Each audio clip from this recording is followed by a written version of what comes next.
Welcome to Lucid Dream Stoic Sleep Meditations. Here, we are not trying to fix you in one night, and we are not trying to turn emotions into something you have to defeat. We are doing one small human thing, creating a space quiet enough for you to rest. If the world has been too loud today, then right now, you do not have to explain anything anymore. You do not need more advice, more plans, or another list of things to do just to earn sleep. You only need a voice slow enough that you do not have to brace yourself, and an idea real enough that you do not have to stay on guard. Tonight, I will call this the Stoic Diary, a quiet journal where silence becomes a teacher and stillness reveals wisdom. Silence is not emptiness. Silence is where you start hearing your own truth without being cut off by pings, messages, or questions that demand an immediate answer. Before we go deeper, there is one simple anchor. If you're listening on YouTube and you want to set an intention for tonight, you can comment this sentence: I invite stoic calm into my life. Not to prove anything to anyone, not to manifest by forcing yourself to feel happy. Just a small action, like placing a glass of water on the table beside your bed. You are telling your mind, tonight I choose calm. And even if you do not comment, you can still repeat it in your head, just once, gently. I invite stoic calm into my life. Meaning, you are inviting stoic calm into your life, like a quiet guest who does not disturb the room, who only sits down and breathes with you. Tonight, I want you to try looking at sleep in a different way. Not as something passive that happens to you, but as a conduit, a channel for transformation.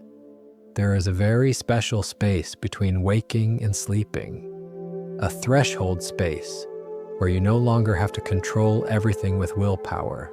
The sharp arguments of the day soften. Your defenses get tired. And in that space, ideas sink deeper, not because you force them, but because you stop resisting. People call it a liminal space, not fully awake, not fully asleep. And if you are here listening to these words, it means you are already standing close to that doorway. So now we begin with the first step, slowing your nervous system down. You do not have to do this perfectly, and you do not have to believe you will fall asleep right away. Just try. If you are lying down, let your back settle fully into the mattress. Notice the weight of your body. Your shoulders might feel heavy. Your jaw might be slightly tight. Your forehead might still be tense. You do not have to fix it immediately, just notice. Let the tongue rest in your mouth, like something you do not have to hold up anymore. If your eyes are still open, that is fine. If your eyes are closed, that is fine too. And if a thought passes through, you do not have to chase it away. Just watch it like a car passing down a distant road. It passes. You do not have to run after it. Breathe in slowly. It does not have to be very deep. Breathe out a little slower than that. I want you to practice something very stoic in the breath, not arguing with reality. However your breath is tonight, that is how it is. Many people think Stoicism is hard, but the softest part of Stoicism is right here, accepting what is true and only then choosing your response. No coloring it. No exaggerating it, no denying it, just seeing it clearly. You might hear the air conditioner, distant cars, maybe even a neighbor. Do not treat those sounds like enemies of sleep.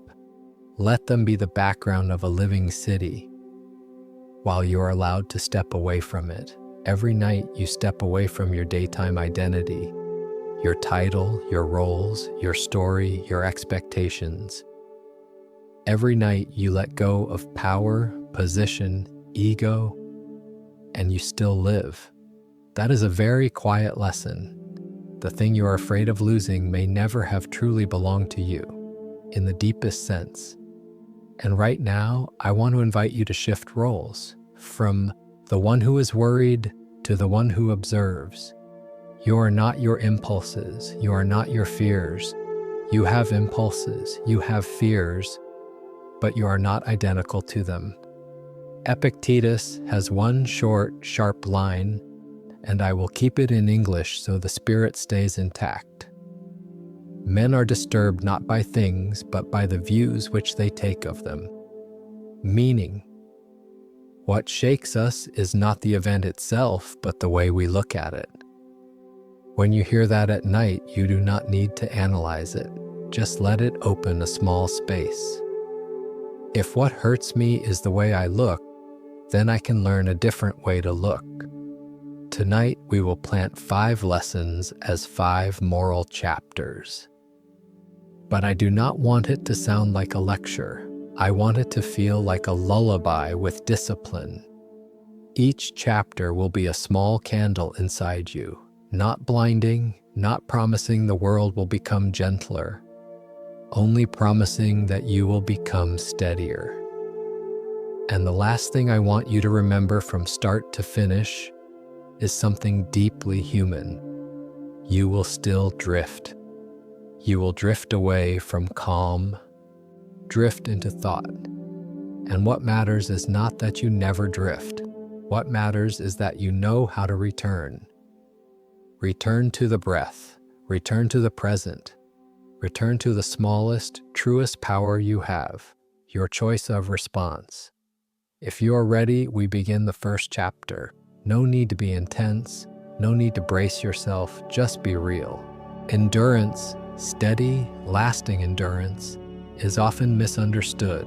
A lot of people hear the word endure and think it means clenching your teeth, going numb, or forcing yourself to take pain like a punishment. But in the Stoic spirit, endurance is not freezing your emotions. Endurance is the ability to move through uncertainty without letting uncertainty define you. It is the strength to stand steady when life is unclear.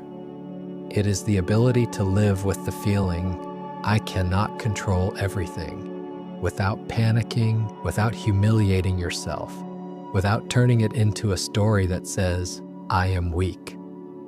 You might be in a season where every day feels like a run. You work, you respond, you try to keep everything okay, and then night comes. Your body lies down, but your mind keeps running like it is still at the office.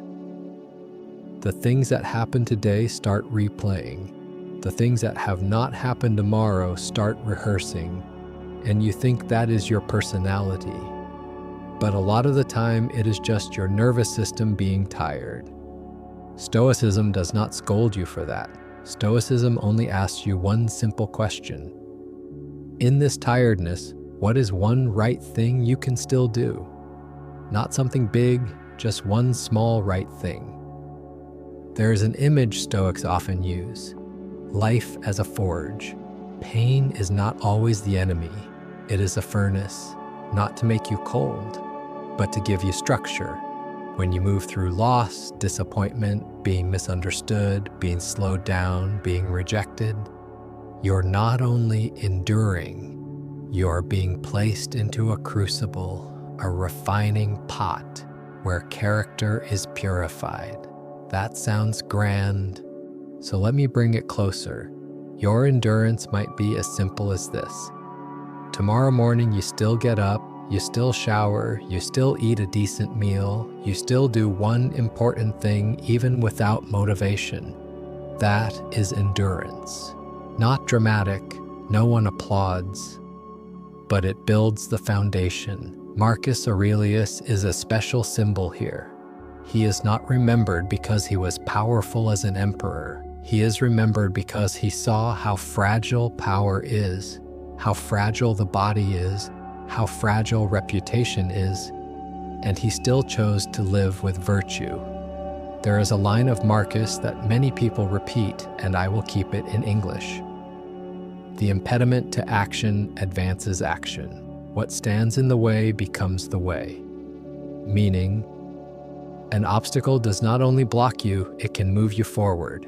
What stands in your way can become your way. When you hear this at night, you do not need to turn it into a slogan. You only need to look at one obstacle in your life. A sadness, a failure, an emptiness, a delay, and ask gently, is there a lesson here that I do not want to learn, but I need to learn? That is how endurance begins, not through muscle, through honesty. Endurance also has a quiet side, the ability to stay with discomfort without escaping into something that numbs you. You can numb out by scrolling. You can numb out by forcing conversation to fill the empty space. You can numb out by doing more, taking on more, staying busy, just to avoid facing what is inside. But at night, when everything stops, the feeling returns. And endurance is when you say, I will not turn this into an enemy. I will stay with it for a moment. Not to sink, but to see it is only a wave. The wave comes, the wave goes. You are the shore. If you feel like you are carrying a specific pain, try naming it in one short sentence, without explaining the whole story. I feel anxious. I feel lonely. I feel behind. I feel regret. You can say it in your head in English like that, so later it fits the TTS rhythm. Then add a second sentence, just as short, and I can endure this. Not because it is easy, but because you have endured more than you think. You have made it through days you thought you would not survive. You have lived through nights when your chest felt like stone. You have gotten up after calls, after messages, after evenings when you did not want to see anyone. Your endurance has been real. You just forgot. In Stoicism, there is a practical truth. Enduring does not mean enduring forever. Endurance does not tell you to accept being treated badly. It does not tell you to stay where you are being worn down. Endurance only teaches you a foundation. Before you react, before you break yourself, build a steady space so you can choose how to move forward. A person without endurance makes decisions out of panic. A person with endurance makes decisions out of clarity. And night is where you practice that. Not with big actions, but with small attitudes. Now I want you to try a cinematic image. Imagine there is a fortress inside you, an inner fortress. Not a place to fight the world with bitterness, a place where you do not get dragged around by everything. In the daytime, you leave the fortress to live. At night, you come back to strengthen the walls. Each time you breathe a little slower, you place another brick. Each time you do not chase a thought, you reinforce a gate. Each time you say, I can endure, instead of I cannot, you rebuild a pillar. And right now, if a part of you resists, if it says, I am too tired for endurance, let that part exist. Stoicism does not demand you believe immediately. It only invites you to try. I will say one gentle sentence, like a lullaby you can let repeat without gripping it. You can endure this, not because you have to be strong, but because you have lived long enough to know that everything changes. Emotions change, nights change, seasons change. And even if you do not know what tomorrow will look like, you can still do one thing. Lie still a little longer, breathe a little longer, and do not abandon yourself in the dark. In the next chapter, we will talk about control. Not controlling life, but releasing the illusion of control so you can return to what truly belongs to you: judgment, intention, will. But before we go there, stay here for a few more breaths. If you drift away, it is okay. Just return. Return to the weight of your body. Return to the breath. Return to the small lullaby. You can endure this. If you are still listening, your eyelids might feel a little heavier now. Maybe you are still awake, or maybe you are floating in that in-between place where everything starts to soften. Whatever state you are in, remember this: tonight is not a test. You do not have to do it right to earn sleep. You only have to stay. And if you drift, that is okay. I will always guide you back, gently, like a hand resting on a friend's shoulder. Return. Endurance gives you strength. But there is something that often exhausts us more than the situation itself: the illusion that we have to control everything to feel safe.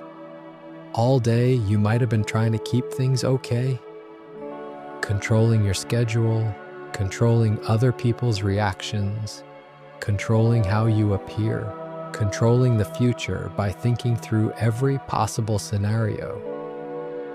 And then night comes, your body lies down, but your mind keeps working like a gatekeeper afraid to sleep. It believes that if it stops watching, something bad will happen. But the truth is, you cannot guard the whole world with your thoughts. Stoicism starts very clearly.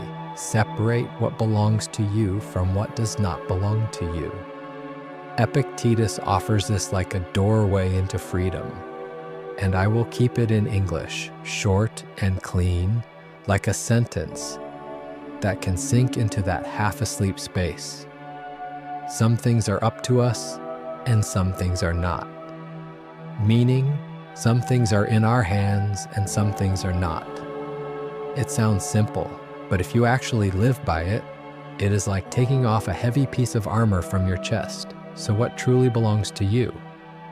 Stoics often point to three things: judgment, how you see it; intention, what you aim for; and will, the choice you make. You may not be able to control an email that arrives at 11 at night.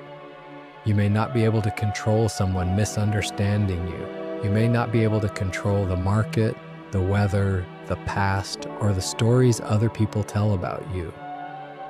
But you have a quiet right that is still yours. You can choose the meaning you place on it. You can choose your response.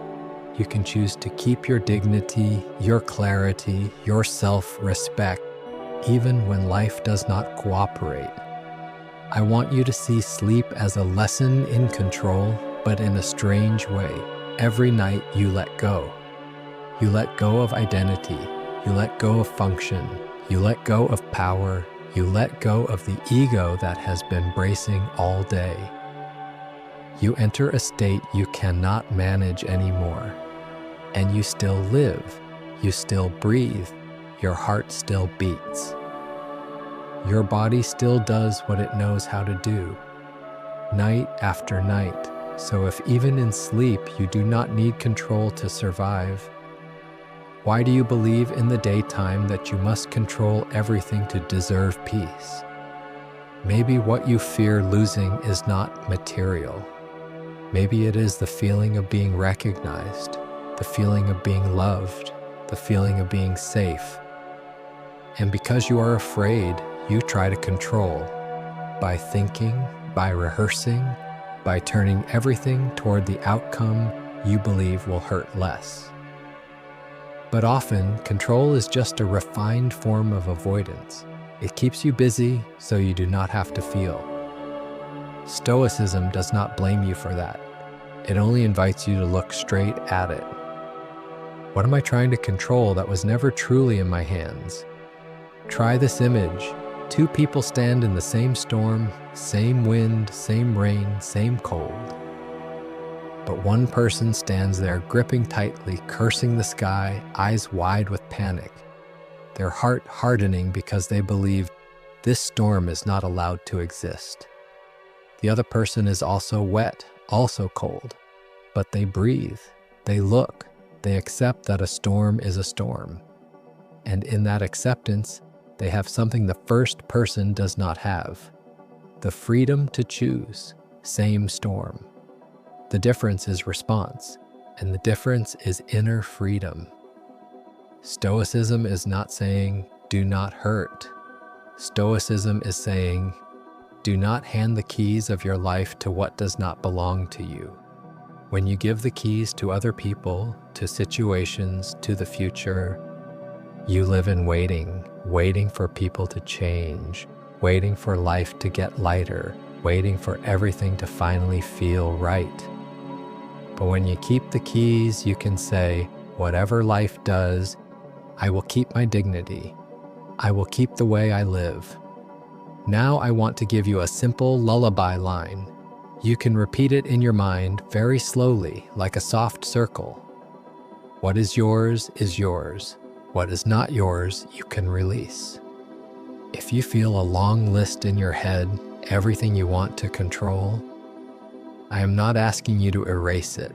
Just set it down beside the bed, like placing a coat on a chair. You can pick it up tomorrow morning if you need to. But tonight, you do not have to wear it. Tonight, your control is not about solving everything. Your control is about knowing when to stop. Knowing how to tell your mind, I have watched long enough. And if your mind still wants to argue, still asks, but what if I do not think? Answer it with something very stoic, very gentle. I will do what I can when I can. And for now, I am coming back. Return. Breathe out a little slower. Let your shoulders sink heavier. Let your jaw loosen. No need to force sleep. Just release a little more. The next chapter will be about emotions, because the moment you loosen the illusion of control, emotions often rise, like messengers. And Stoicism does not tell you to crush them. Stoicism teaches you to listen without letting them become your masters. There is a moment that feels very familiar at night, when you stop being busy, stop doing, stop trying to control. Your emotions step out of the dark. It is like characters who have been waiting behind a door all day, and only when the room is quiet do they dare to appear. And a lot of people fear this moment because they think, if I feel it, it will swallow me. But Stoicism has a practical kind of gentleness. Emotions are not monsters. Emotions are messages. They are messengers. The problem is not that they arrive. The problem is whether you let them take the wheel. A common misunderstanding is that Stoics are emotionless. No. A Stoic is not someone who has no feelings. A Stoic is someone who can look at an emotion and say, I hear you, but you are not the king. A Stoic listens, understands, and regulates. So the emotion can do its real job. Signal, not command. Epictetus has a very famous line, and it is the spine of this chapter. I will keep it in English. It's not what happens to you, but how you react to it that matters. And there is a closely related idea that Stoics often repeat in his spirit: emotions follow judgment. It is not the event that strikes your heart directly, it is the meaning you give it. When you understand that, you start to notice a space between stimulus and response. And inside that space, you have freedom. I want to tell this chapter like a small stage. There are a few characters that often show up late at night: envy, fear, regret. You do not have to have all three, maybe only one. Maybe it changes with the season of your life. Let us begin with fear. Fear speaks in a very convincing voice. What if? What if I fail tomorrow? What if that person leaves? What if I never get better? It plays a movie of the future and makes you watch it again and again. But a Stoic reply is not, do not be afraid. A Stoic reply is, what part of this belongs to me? You cannot control the future, but you can control your preparation in a grounded way. And you can control the quality of your response. You can say to fear very calmly, You can show me possibilities. You cannot command me. You can show me what might happen, but you do not get to order my life. Next is envy, comparison. In the daytime, you might feel fine, but at night, you remember a story, someone's achievement, a friend's progress, and your chest tightens. Envy often hides behind a sweet sentence. I should be like that too. But underneath it is a judgment. I am not enough. A Stoic reply is not self-hatred, and it is not fake comfort. A Stoic reply is distinction. What belongs to them is their path. What belongs to you is your path. You can learn. You can feel inspired. But you do not have to turn yourself into a competition. You can say to envy, "Thank you for showing me what I value. Now I return to my path. Thank you for showing me what matters to me. Now I come back to my own road." And then there is regret. Regret arrives like a cold wave. If only I had spoken differently. If only I had chosen differently. If only I had not wasted time. At night, regret loves to flip through the moments you did not live well. But a Stoic reply does not deny mistakes. A Stoic reply turns mistakes into data, not into a sentence. You can say to regret, "You are a teacher, not a jailer. You are here to teach, not to imprison. What is done is not in your hands anymore. What you have is the lesson and tomorrow's action." Right now, if you feel an emotion present, try one small, gentle practice. Name it, just one word: fear, envy, regret, loneliness, tiredness. You do not have to tell the story, just name it. Because when you name it, you shift from being drowned by emotion to standing beside it. You create space. And once there is space, you do the second thing. Ask a very Stoic question. What judgment is underneath this emotion? If fear is here, the judgment might be, "I cannot survive failure." If envy is here, the judgment might be, "My worth depends on being ahead of others." If regret is here, the judgment might be, "I am not allowed to make mistakes." You do not need to solve it right now. Just see it. Just notice the structure. Because when you notice the structure, you have the right to adjust it.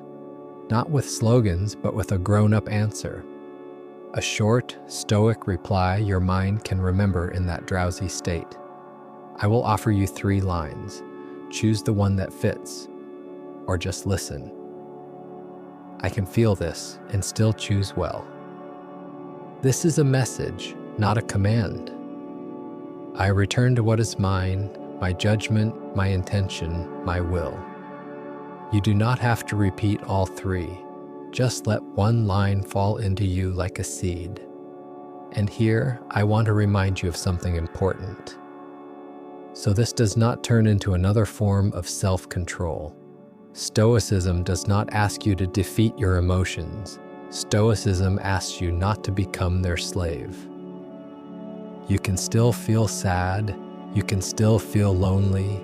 You can still feel worried. But you do not need to sentence yourself for it. You only do what a Stoic does: notice and return. You might be lying in a dark room. Maybe a small street light slips through the curtains. Maybe your phone is nearby, a doorway into hundreds of stimuli. And if you want to reach for it, that is okay. Just know that is an impulse, and you are not the impulse. You have a choice. And sometimes the most Stoic choice is to do nothing more. Just breathe. Just lie here. Just let your nervous system understand that it does not need to fight anymore. I will close this part with a very gentle rhythm so you can drift. Emotions will come. They come like clouds. You are the sky.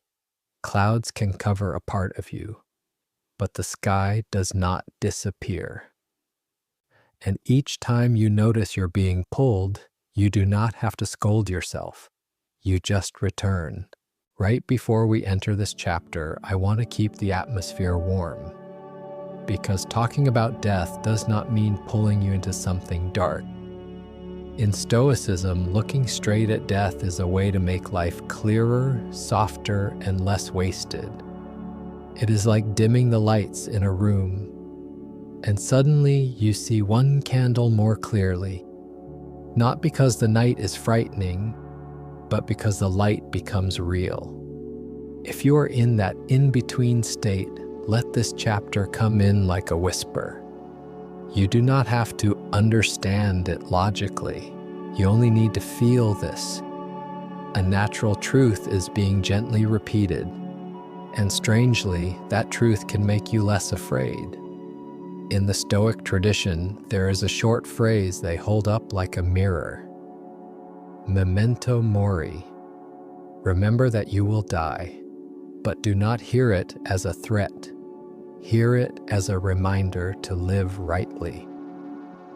Not to live in a rush, not to live like you have to squeeze every pleasure out of life, but to live with clarity, knowing time is limited, so you stop selling your soul to small, meaningless things. Marcus Aurelius has a line that sounds sharp and cold in the daytime, but at night it can feel soft like a blanket, because it brings your life back into proportion. You could leave life right now, let that determine what you do and say and think. Meaning, you could leave this life right now, let that decide what you do, what you say, what you think. Do not panic, just listen. Because when you hear that line, the things that have been gnawing at you all night, they start to shrink. An accidental remark, an email you have not answered, someone who does not understand you, a mistake that already happened. All of it is still real. But it stops taking up the entire sky. I want to guide you through a set of natural images so death no longer feels like an abstract idea. Think about cycles, seasons, night and day. Every day dies a little when the sky goes dark. And tomorrow morning, another day arrives. Not the old day returning, a new day. Each season is the same.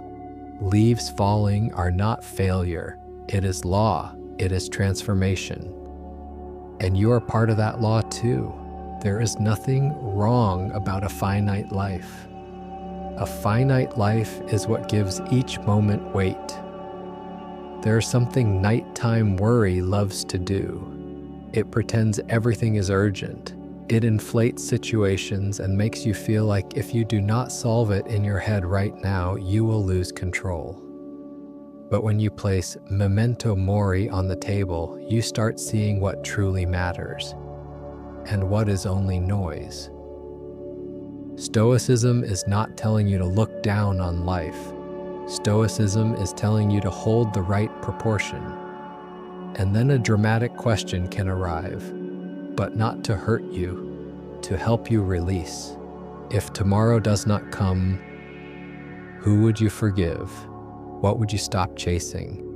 What would you say and to whom while there is still time? You do not have to answer with words. Just let the question pass through you, like a soft beam of light sweeping across a quiet room. Some nights, that question makes one thing clear. We have spent too much energy protecting an image, winning invisible arguments, proving we are right, trying to keep other people satisfied. And in all that, we forget a simple truth. We do not live forever. And because we do not live forever, the most important thing is not controlling everything. It is living by the qualities you respect. Seneca speaks often about wasted time. I will choose one short line, sharp enough, but not enough to startle you. It is not that we have a short time to live, but that we waste a lot of it. Meaning, it is not that we have too little time, it is that we waste so much of it. Tonight, I do not want you to hear that and blame yourself.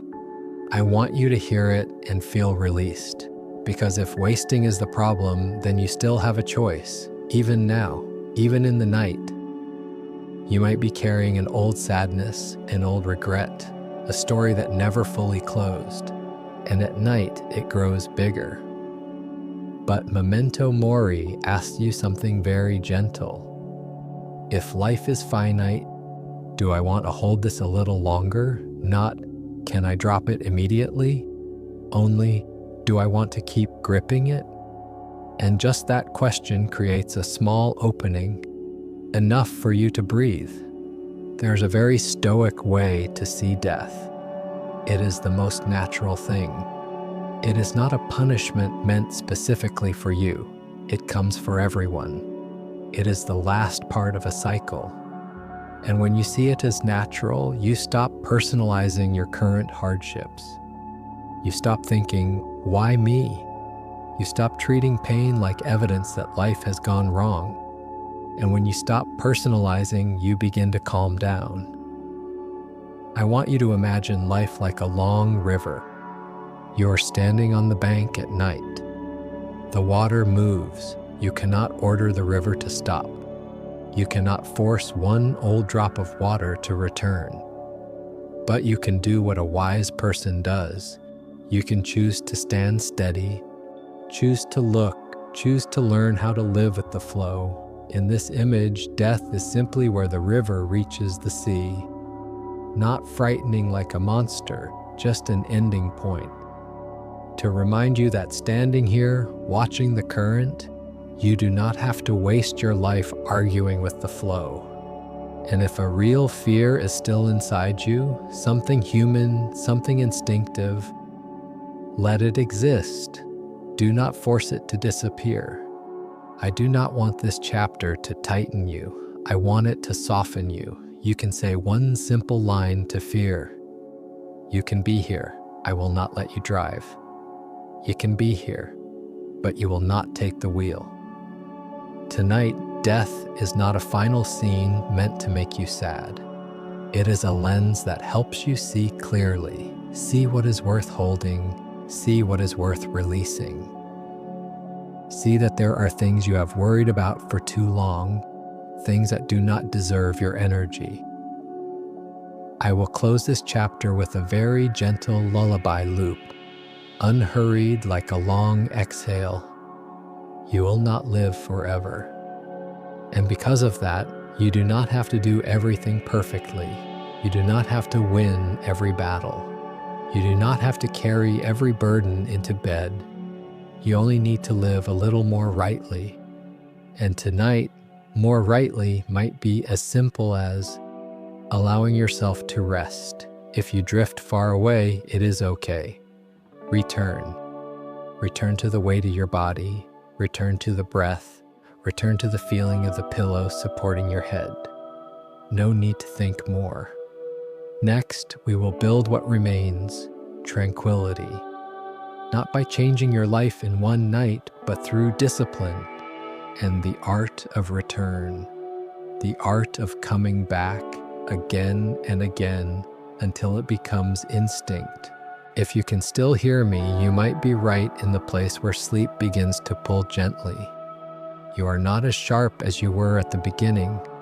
Thoughts are no longer running in straight lines, and sometimes, right now, your mind tries to do one last thing. So what do I do? But tonight, I do not want you to leave with a list. I only want you to take one small, lasting skill, the art of return, the practice of coming back. Because real peace does not come from a night where everything is perfect. It comes from this. Even when everything is not perfect, you can still return. You will be pulled by worry. You will be pulled by distraction. You will be pulled by regret. And what drains you is not that these things exist. It is that you believe every time you get pulled, it is a failure. Stoicism sees it differently. Stoicism says being pulled is normal. Returning is the practice. In the Stoic spirit, tranquility is not a forever smooth feeling. It is a steady inner state, a ground you can stand on without collapsing every time life shakes. And that ground is built through discipline. But do not hear the word discipline like a whip. Hear it like regular care. Like you do not wait for tooth pain to brush your teeth. You do not wait for your body to collapse to sleep. You do not wait for your mind to burn out to learn how to return. Seneca has a line I want to place right here because it speaks to the illusion that changing your surroundings will change your life. I will keep it in English. You must change the mind, not the venue. Meaning, you can change cities, change jobs, change relationships, change apartments. But if you carry the same stormy mind, you will meet the storm again. Tranquility does not come from running from life. It comes from learning how to steer from the inside. I want you to imagine 3 metaphors. And each one is a gentle way for your mind to understand return without analysis. The first metaphor: the mind is like a garden. You cannot stop weeds from growing, but you can choose what gets watered. If you water worry, worry grows. If you water self-judgment, self-judgment grows. If you water comparison, comparison grows. But if you water clarity, self-respect, calm, those things grow too. Return in this garden is simply the moment you notice you are watering the wrong thing. You do not scold yourself, you just move the hose. That is discipline, not forcing yourself to have no weeds, but caring for what you choose to grow. The second metaphor: you are like a sailor. You cannot order the sea to be calm. If you wait for a calm sea before you move, you will never move. A sailor does not defeat the ocean with anger. They learn how to steer, they read the wind, they adjust the sails. Return in this image is when you notice the wind has changed. You do not smash the boat because why did the wind change? You adjust your direction, you choose your direction again, you return to the wheel, you return to what belongs to you. The third metaphor: you are like a tree. A tree's strength is not that storms never come. Its strength is in its roots. Roots do not argue with storms. Roots sink deeper. Return is when you feel the wind pulling you and you come back to the roots, back to the body, back to the weight of your body, back to the breath, back to the ground. These metaphors are not for you to memorize. They are only to give you a gentle image. So when your mind runs, you can say, "Oh, I am watering the wrong thing," or, "Oh, the wind has changed," or, "Oh, I need to come back to my roots." Those small lines are enough to bring you back. Now I want to turn return into a very simple ritual. You do not have to do it perfectly. Just move through it with me slowly. Step 1, notice. Notice, I am being pulled. Maybe pulled into a story, maybe pulled into a memory, maybe pulled into a prediction. Just notice, no judgment. Step 2, name. Name it. This is worry. This is regret. This is planning. This is fear. Naming makes it smaller. It stops being the whole sky. It becomes a cloud. Step 3, return. Return to an anchor point. And at night, the best anchor is the body, because the body does not lie. The body is always in the present.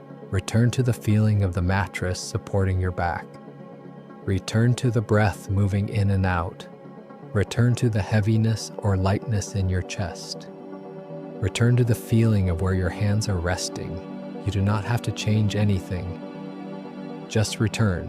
If you want, here's a short anchor line you can repeat like a lullaby without pressure. Let it run very quietly in your mind. I drift and I return. You drift and you return. That is the whole journey of someone training inner strength. not someone who never drifts, someone who does not abandon themselves when they drift. And here I want to make one thing clear, so you do not turn discipline into a new war. Discipline in Stoicism is not self-punishment, it is structured kindness. It is treating your mind the way you care for a tired child, not giving in to every panic but not scolding either. You guide them back to bed. You say, "I am okay, I am here." You repeat it, not because the child is stupid, because that is how the child learns safety. Stoicism does not promise that life becomes easier. It promises something more modest but more real. You become steadier. You become calm, not because the world changes, but because the way you hold the world changes. Epictetus, Seneca, Marcus, if you see them as companions, then each of them holds a lamp in a different corner of the night. Epictetus reminds you of inner freedom. You do not need external power to be free. You need power over your judgments. Seneca reminds you about waste.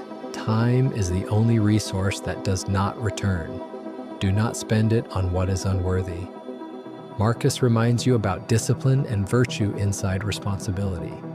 You can be tired and still choose what is right, within the smallest possible scope. And now I do not want to end this chapter with a dramatic promise. I want to end with support, because this is the closing point of the emotional journey in your outline. You do not need to be perfect. You will still drift, but you can return. And that is the rhythm of practice. You can say to yourself, like you are speaking to a friend beside you, "I do not have to win tonight. I only have to come back." You do not have to fall asleep right away. You only have to release a little more. Let your eyes grow heavier. Let your jaw loosen. Let your breath find its own rhythm. If one last thought tries to push in, you do not have to chase it away. You just see it, name it, and come back. I drift, and I return. I drift, and I return. And in that rhythm of returning, slowly, you stop needing to try to sleep. You simply drift through the doorway, like someone who has been on watch all day, finally allowed to leave their post, like an inner fortress closing its gates. Not because you fear the world, but because you know rest is also a form of strength.